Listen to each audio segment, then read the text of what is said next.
درد وہی ہے جو چھپا لیا جائے، جو بتا دیا جائے وہ تماشا بن جاتا ہے۔ آج کی آیات کا ترجمہ۔ پناہ مانگتی ہوں اللہ کی شیطان مردود سے۔ شروع اللہ کا نام لے کر جو بڑا مہربان نہایت رحم والا ہے۔ بھلا لوگوں نے جو زمین کی چیزوں سے بعض کو معبود بنا لیا ہے تو کیا وہ ان کو مرنے کے بعد اٹھا کھڑا کریں گے؟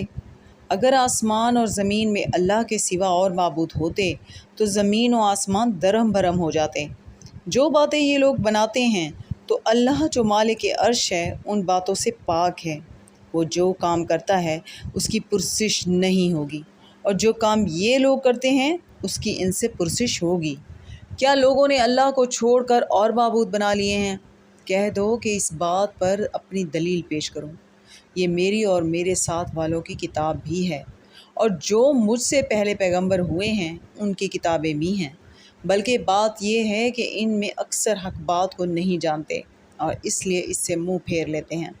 اور جو پیغمبر ہم نے تم سے پہلے بھیجے ان کی طرف یہی وحی بھیجی کہ میرے سوا کوئی معبود نہیں، تو میری ہی عبادت کرو۔ صدق اللہ العظیم۔